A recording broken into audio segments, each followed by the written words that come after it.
Olá, este é um episódio do programa educacional do CDT, Centro de Doenças Tromboembólicas do Hemocentro da Unicamp e da SBTH, Sociedade Brasileira de Trombose e Hemostasia. Eu sou Joyce Aniquino, atual coordenadora do CDT e presidente da SBTH. Estarei com vocês durante todo esse programa. Espero que aproveitem.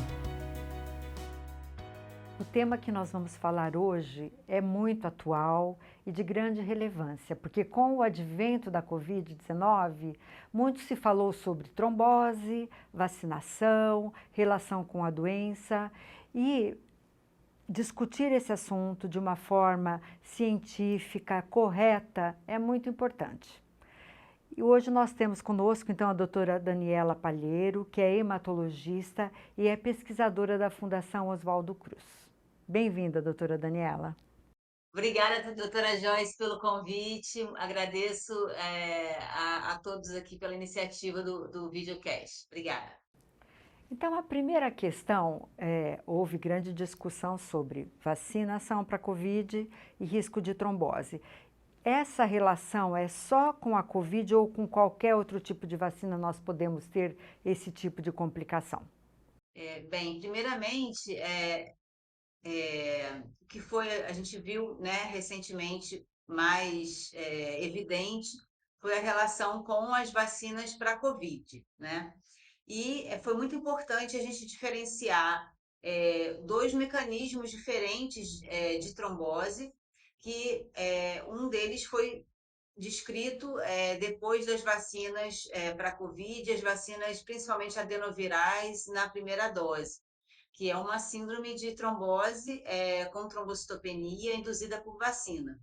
E a fisiopatologia dela é diferente das tromboses habituais e ela é induzida por um anticorpo anti-PF4. Então, é importante a gente diferenciar esse tipo de trombose das outras tromboses, digamos assim, comuns, né? Existem 5 critérios, né, para essa síndrome, que seria o tempo da vacinação de até cerca de 30 dias, a presença de trombose, a presença de trombocitopenia, o dedímero muito aumentado e a presença do antifator anti-PF4. Mas, com relação à sua pergunta, de maneira geral, principalmente tem sido descrita essa associação com a vacinas para Covid, principalmente com a vacina de vetor adenoviral, que seria a vacina da AstraZeneca e a vacina da Janssen. Uma outra questão, além das tromboses venosas, é comum termos tromboses arteriais como complicação? Com relação às tromboses venosas, alguns trabalhos saíram na literatura, alguns mostrando que não aumentava o risco e outros com um aumento muito pequeno, de 0,1% em relação às pessoas não vacinadas, para risco de trombose venosa. Para trombose arterial, não teve aumento de risco, pelo menos até agora no que saiu na literatura. Com relação à VIT, ela é mais frequente como trombose venosa, mas também há descrição de trombose arterial associada à VIT. E mesmo em relação à vacinação para a Covid, nós vemos, como você já falou até anteriormente, que ela foi mais prevalente com um tipo de vacina. Como é que isso poderia ser explicado? É o mecanismo de ação da vacina? Como que isso é explicado? Com relação à VIT, é induzida pelos anticorpos anti-PF4, né? Ela é mais frequente nas vacinas de adenovírus, não se sabe exatamente por quê, que componente exatamente da vacina. Agora no congresso da ASH vai ter um abstract que eles vão mostrar que foi um modelo murino que mostrou que poderia ser do adenovírus, uma proteína do próprio adenovírus. Mas isso está muito ainda em debate, né? Não sabe exatamente a causa que provoca a VIT nesses pacientes. Em relação à trombose, de maneira geral, também não se tem uma explicação exata. A gente sabe que é um fenômeno de imunotrombose, né? Geração de NET, é, liberação de citocina, isso tudo está envolvido na fisiopatologia da doença. Tá certo.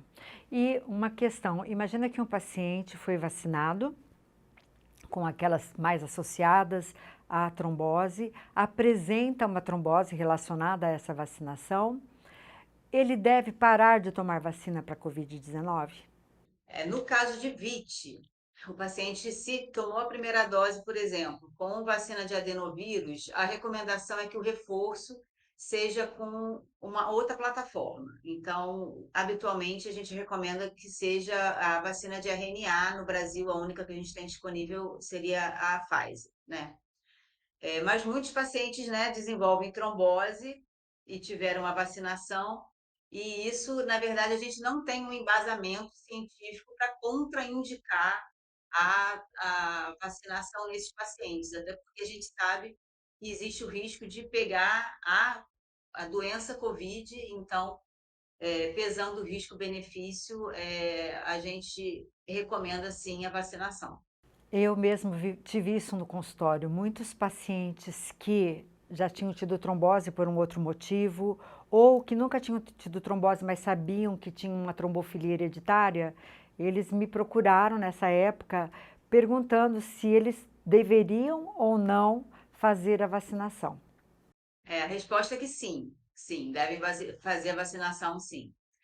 Em alguns pacientes muito refratários que não queriam de jeito nenhum, eu até negociava com eles, né? Ah, então pelo menos faz uma Coronavac, mas isso assim, eu não tenho um embasamento científico para sugerir isso, entendeu?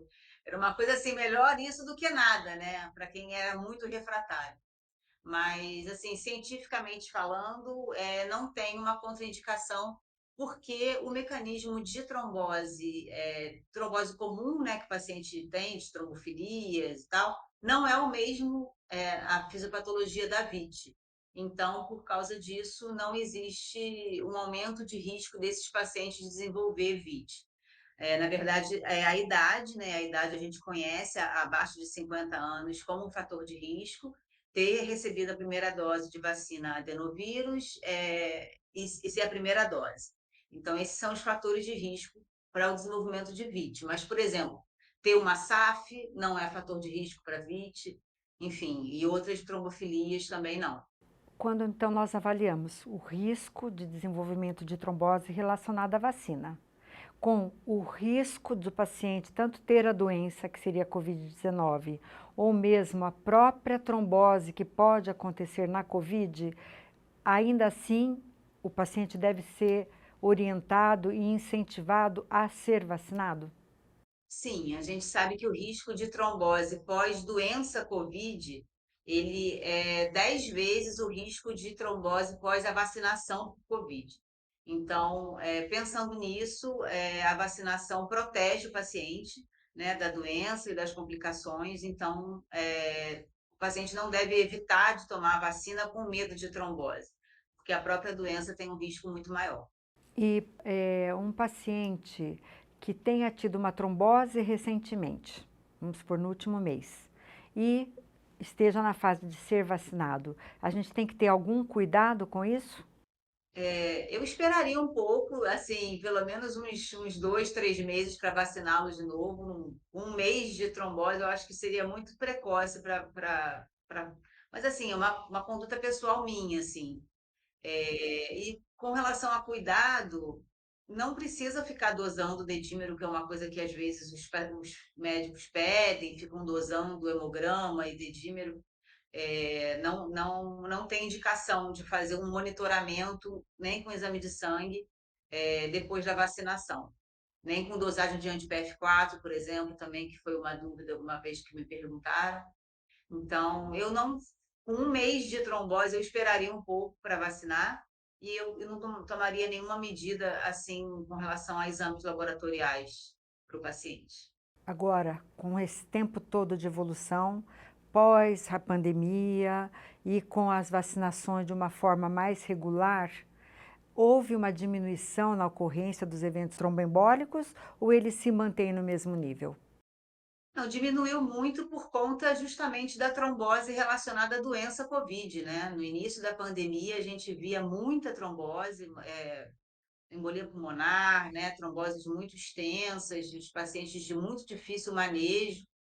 Então, a gente observou uma queda acentuada aí no número de fenômenos tromboembólicos, com certeza. Tá ótimo. Então, eu queria lhe agradecer. Eu acho que tudo que você nos colocou nos dá uma segurança em cada vez mais incentivar para que a população se proteja e utilize as vacinas. Eu não sei se você quer colocar mais alguma orientação. Eu gostaria só de comentar que a partir de janeiro de 2023, teve uma determinação, uma portaria do Ministério da Saúde, que recomendava que o reforço para as vacinas de Covid seja feito para menores de 40 anos, preferencialmente com vacinas de RNA. Isso foi uma coisa, enfim, veio um pouco tardia, mas finalmente veio, justamente por essa predisposição às pessoas mais jovens a desenvolverem VIT. Então, chamar atenção para isso. Em relação à VIT, a importância do diagnóstico precoce, do tratamento precoce também, principalmente com imunoglobulina, e outras medidas, dependendo do caso, como corticoide, plasmaférese. Não sei se vale a pena eu falar aqui com vocês sobre isso. Mas o tratamento de VIT ele é muito diferente do tratamento de uma trombose comum, digamos assim. E o principal, principal tratamento é com a imunoglobulina. Eu acho bastante importante. Então, só para finalizar, já que você tocou nisso, um paciente que tomou uma vacina, ele tem que ficar atento a algum sinal para que ele procure o médico no qual se possa desconfiar de que ele está tendo uma complicação? Bem, sinais e sintomas de trombose de maneira geral, né? Então, inchaço das pernas, dor, vermelhidão, falta de ar. No caso de VIT, são dois territórios assim mais comuns de acontecer a trombose. Então, território cerebral, então o paciente tem muita cefaleia, uma cefaleia excruciante, fenômenos neurológicos, ou então dor abdominal por conta de trombose de veia porta, tromboses abdominais. Então, seria assim, sintomatologia clínica do paciente, né? O tratamento para trombose comum pode ser feito com heparina, né, ou com os anticoagulantes orais, depois da alta. No caso da VIT, ainda é recomendado o tratamento preferencialmente com anticoagulante oral, anticoagulante não heparina. Seria o Fondaparinux, né, subcutâneo, e a, a rivaroxabana ou a pixabana oral, por conta da similaridade com a RIT, né? A VIT é muito parecida, a fisiopatologia, por causa dos anticorpos anti-PF4 com a RIT, então, para tentar evitar o uso de heparina. Isso está um pouco em debate também na literatura atualmente, porque os pacientes que, por acaso, tiveram VIT e usaram heparina, retrospectivamente tem sido observado que eles não foram pior do que os que usaram anticoagulante não heparina. Então, isso está um pouco em debate, mas assim, os guidelines ainda recomendam para o tratamento de VIT usar anticoagulante não heparina, além da imunoglobulina. Eu agradeço muito, viu, doutora Daniela? São colocações muito importantes e que vão contribuir muito para o conhecimento. Obrigada. Tá ótimo. Muito obrigada, doutora Joyce, e todos aí de Campinas. Um abraço a todos. Muito obrigada. Até mais. Se você gostou deste episódio, não deixe de compartilhar com seus colegas. Outros episódios estão disponíveis no site do CDT e da SBTH. Aproveitem!